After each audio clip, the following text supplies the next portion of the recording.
हाँ बच्चों, good morning and warm welcome. और लेक्चर नंबर 9 चैप्टर समझ ही गए होंगे, डायमेंशन एनालिसिस। बेटे जो मैंने सारे बच्चों ने, जितने बच्चों ने इसमें क्वेश्चंस पूछे हैं, डाउट्स पूछे हैं, उनमें से जो डाउट्स हैं वो ये हैं। क्वेश्चन नंबर 12, 14, 18, 19 और 20, ये डाउट्स ही ज़्यादातर बच्चों ने पूछे हैं। ठीक है, तो मैं इनको आज आपके साथ डिस्कस कर ले रहा हूँ ताकि यहाँ तक के सारे डाउट्स आपके फिनिश हो जाएं। तो इसी सीरीज़ में हम सबसे पहले ले रहे हैं क्वेश्चन नंबर 12। पढ़ा है आपने, दिया हुआ है velocity equals to under root E upon rho, और आपको चेक करना है कि ये फॉर्मूला सही है या सही नहीं है। अब पहले बताओ ई का नाम क्या है? इलास्टिसिटी। पूरा नाम और भी अच्छा होता है कोफिशिएंट ऑफ इलास्टिसिटी, शॉर्ट में इलास्टिसिटी कह देते हैं। इसकी डायमेंशन प्रेशर जैसी होती हैं।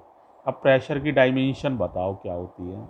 वेट कर रहा हूँ, बोलो, चलो बोलो, सभी लोग बोलो बोलो। ml-1 T-2। अब बताओ डेंसिटी की डायमेंशन, ये तो याद ही है भाई, बोलो बेटा क्या होती हैं? ml-3। वेलोसिटी की lt-1। तो सबसे पहले बेटे डायमेंशन याद होना चाहिए, ये ध्यान कर लेना।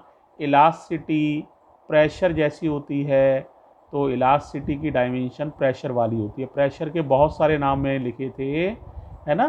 Pressure, stress, Young's modulus, bulk modulus, modulus of rigidity, और एक और नाम है इलास्टिसिटी। ये सब प्रेशर है। ठीक है, अब चेक कर रहे हैं तो सबसे पहले लेंगे LHS। बताओ LHS में क्या लिखा हुआ है, सारे बच्चे बताओ। ओनली V, तो V का मतलब हो जाएगा LT-1। अब RHS चेक करो बेटा। RHS में लिखा है under root E upon rho. चलो हेल्प करो, E की वैल्यू लगाओ। देख पा रहे हो E की वैल्यू कितनी है? E की वैल्यू ml-1 T-2।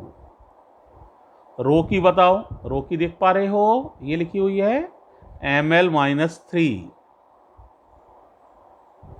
देखो m से m कैंसिल। अब बताओ बेटा क्या बचेगा? जरा सा मैथ्स से हिसाब लगा लो। l की पावर -3 ऊपर जाएगा तो l की पावर +3 हो जाएगा।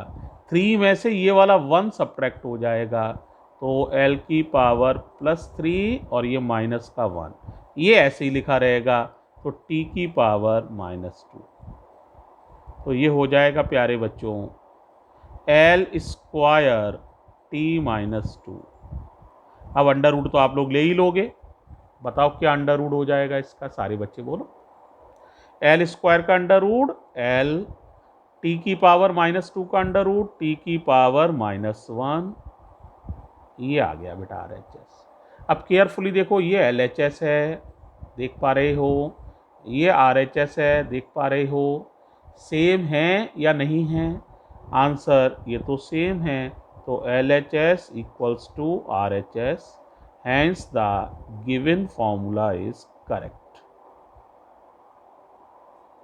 ये बेटे क्वेश्चन नंबर 12 का सॉल्यूशन है, तो सारे बच्चे से केयरफुली देख लीजिए। ठीक है, अब मैं कर रहा हूँ 12, देखो हो चुका है, अब मैं करूँगा 14। ठीक है, तो ध्यान से देखिए 14।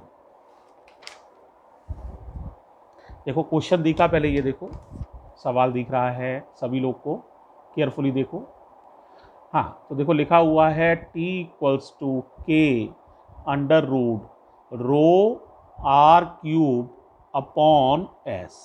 सबके नाम सवाल में दिए होते हैं, आप पढ़ लीजिए। R का नाम रेडियस है, रो का नाम डेंसिटी है, S का नाम सरफेस टेंशन है, T का नाम टाइम पीरियड है। ये सारी बातें आपके सवाल में लिखी हुई हैं। डायमेंशन बताने के लिए रेडी हो जाओ। रेडियस बोलो, अ काइंड ऑफ लेंथ यानी L। डेंसिटी ml-3 याद आ गया होगा। सरफेस टेंशन अब बताओ, याद है तो क्या होता है बताओ, Mt-2। और टाइम पीरियड एक प्रकार का टाइम है तो T। ये डायमेंशन है।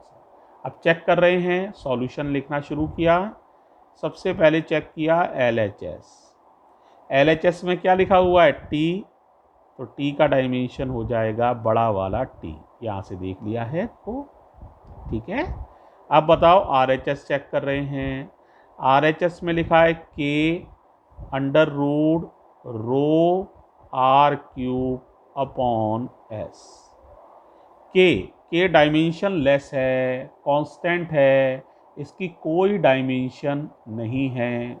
याद ही होगा, प्रोपोर्शनैलिटी का निशान हटाते थे के आ जाता था, लेकिन उसकी कोई डायमेंशन नहीं है। तो डायमेंशन इन तीन चीज़ों की हैं जिनको हम लगा रहे हैं। तो अंडर रूट रो की वैल्यू कितनी है ml-3, आर क्यूब, आर की वैल्यू है L, तो L का क्यूब आ जाएगा बेटा, अपॉन S का नाम सरफेस टेंशन, डायमेंशन ये लिखी हुई है Mt-2। थोड़ा सा केयरफुली देखो तो तुम्हें सारी बात समझ में आने लग जाएगी। देखो ध्यान से, देखो m से तो m कैंसिल हो गया। देखो ये l की पावर -3 है, ये l की पावर +3 है, तो l की पावर 3 -3 यानी l की पावर 0। किसी चीज़ की पावर 0 यानी वो 1 हो गया, यानी ये भी 1 हो गया, हट गया। इसको ऊपर ले जाओ तो ये हो जाएगा under root T²। Power plus की हो जाएगी, ऊपर जाने से पावर का निशान बदल जाएगा, माइनस की जगह प्लस हो जाएगा। अब T² का अंडर रूट बताओ बेटा, ये होता है T। अब आप खुद निर्णय करो, खुद फैसला लो कि सही है या गलत है। LHS और RHS को देख लो तो आप खुद देख सकते हैं LHS equals to RHS, hence given formula is correct. इस तरह से बेटे आप क्वेश्चन नंबर 14 को समझ सकते हैं। एक क्वेश्चन और समझ लो, वो है क्वेश्चन नंबर